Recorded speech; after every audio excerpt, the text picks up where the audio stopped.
Sisters and brothers, Mark McManus, General President of the United Association. I'm here to talk to you about Keystone Pipeline specifically, but our legislative and our political action agenda for the United Association. You know, 4 short years ago, the world, Canada, and the United States certainly looked like a different place. COVID is all over, a global pandemic, and certainly all across North America. Washington, D.C. completely looks like a different place as well. 4 short years ago, as I said, the Speaker of the House was Paul Ryan, Republican. Republican Mitch McConnell ran the Senate, and incoming president at the time was Donald J. Trump, was a Republican as well. In those 4 short years, things have changed in the dynamics of all our countries here. I was honored and pleased to be able to go to the White House on the opening days of the Trump administration. We were humbled, quite honestly, to sit right in the Oval Office and speak about energy independence, speak about jobs, speak about infrastructure, and speak about putting our members back to work and going to work on good paying union jobs, which was good. President Trump said he was a builder, he believes in building, and let's go from here. Following that meeting, the building trades, along with myself, did a press conference touting President Trump, touting the administration, and touting the agendas.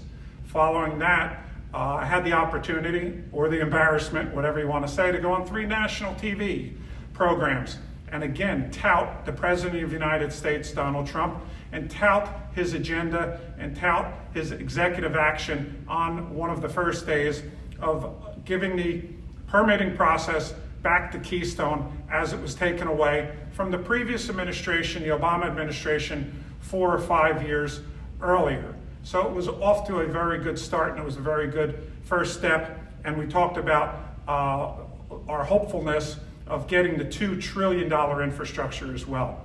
Well, now the pandemic is upon us. America has lost 4 million jobs these last 4 years. 4 million jobs. We haven't had a 4-year term that lost jobs in America since 1928, and we have 4 million of them, and a lot of them are, quite frankly, in the UA's roundhouse.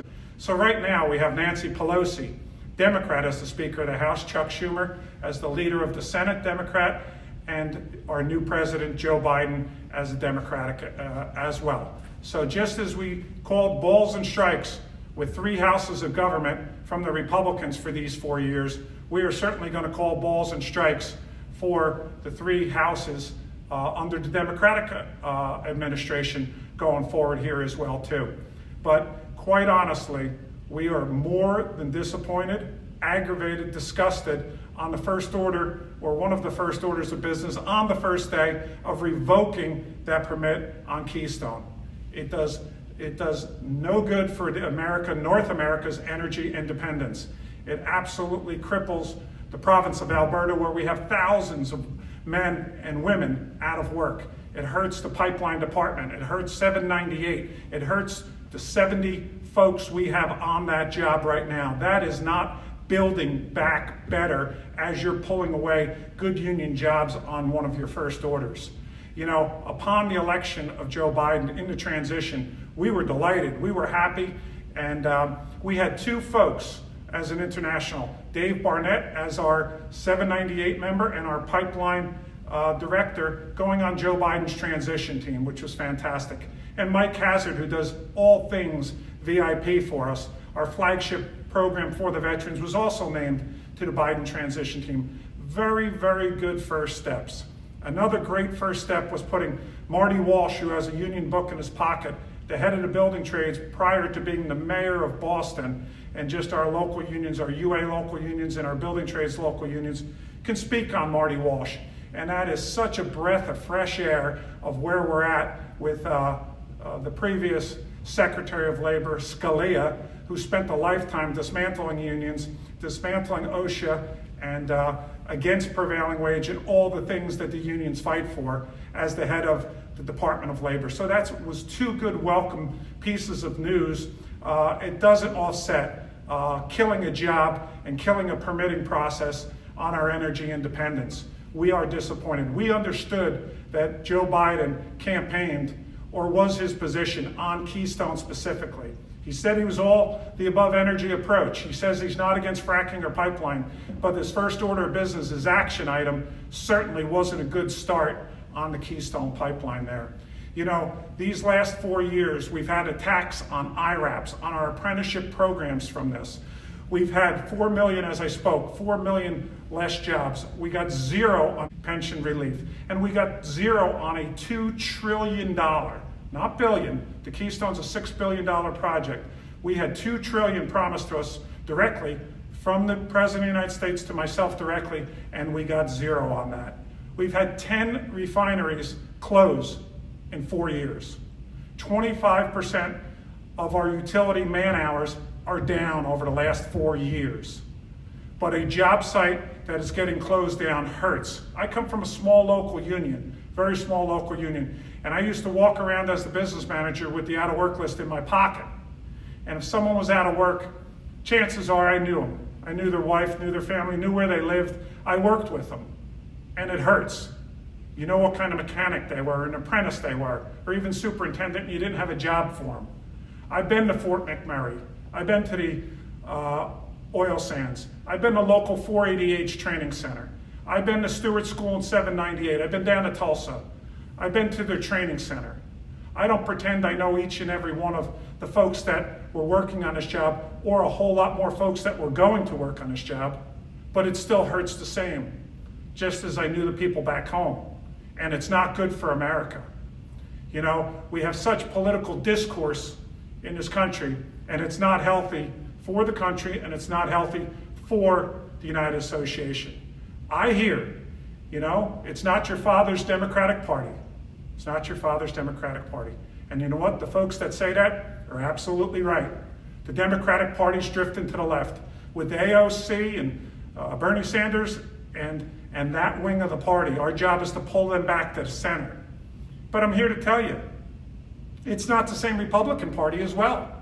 When you have Jim Jordan and Matt Gaetz and Ted Cruz and the Tea Party movement from 10 years ago on the extremism going that way. We have to stop polarizing folks that vote different ways.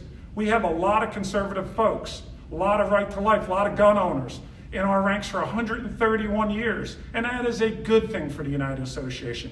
And we have a lot of Democrats, Main Street Democrats in our organization. And that's a fantastic thing as well. And a lot of independents that just want to go to work. We have to work in a bipartisan coalition. You know, I always said, don't fall in love with a politician. They break your heart. It's their jobs. But I think America, and I think quite frankly, a lot of members of our United Association broke that rule and fell in love with Donald Trump. And it's just not right. The record doesn't reflect that. But we also have members that fell in hate with Donald Trump. Everything he did wasn't wrong either. That's the problem. We've had presidents of the United States, from Richard Nixon, freezing all the collective bargaining wages that were negotiated across America in the 70s. We had Ronald Reagan, who busted a union in the air traffic controllers. We had Bill Clinton signing NAFTA away that didn't help the rank and file members. We had George W. Bush that crushed our pensions and put onerous rules on us. We had Donald Trump, who gave us zero on $2 trillion worth of infrastructure, and a Department of Labor that was actually after unions. And we have Joe Biden just starting off gutting Keystone, a good energy project for us. You know, we have to dust ourselves off. We have job sites that we're working on that aren't easy, that drawings change, that dynamics change on a job site, and we get them completed.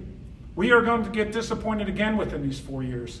You can be assured of it. I can't be happy about it, and you shouldn't be happy about it either. You know, and bitching and whining and venting, and I'm doing all those things, isn't productive. What's productive is we need to get to every congressperson, red or blue, in every state where we have membership, and we have them in every state and every zip code, and we need to push.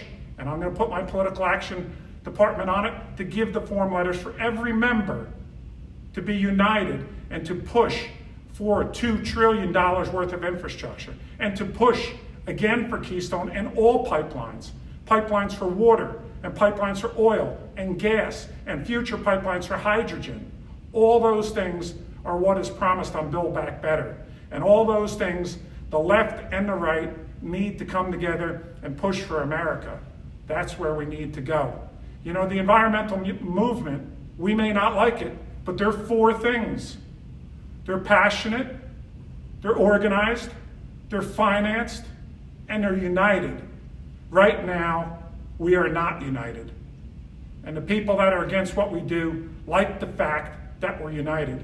We have some members and some citizens of the United States that maybe didn't vote for Joe Biden, but are delighted that he killed Keystone just so they can say, see, I told you, rather than being outraged on the act that he did. There's folks in the Democratic Party, the vast majority of folks aren't against defunding the police, don't like looting, don't like burning cities, don't like the things that come out there, and they're all not one big bunch, they're veterans. And we have folks on the Republican side of the aisle that we represent that don't like breaking windows at the Capitol. And it was more than windows at the Capitol. It was an attack on a democracy. And not every Trump voter believes in those things. We got to stop putting people in big baskets and unite like we have for 131 years and put our anger where it needs to go and advocate for ourselves. No one's given organized labor anything. And we will have disappointments. And we will have to pull one branch, one party with three branches back to the center because their natural instincts to go the other way. So that's what our job at hand is. That's what our task is.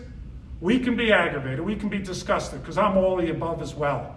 On the first day, when it didn't even get a clean look because it isn't the same pipeline that was rejected by the Obama administration or approved by the Trump administration. They've added a clean, green energy, renewable energy on powering the pipeline itself. It should have got a clean look. I know what his thoughts were, but not to even get a clean look is more than disappointing. And we're not going to stop, whether we're disappointed or we're taking a victory lap on some of the appointments as well, too. We will continue to advocate for you from headquarters. Ottawa's got to continue to advocate as well for pipelines all over Canada, not just one pipeline that comes through a different country.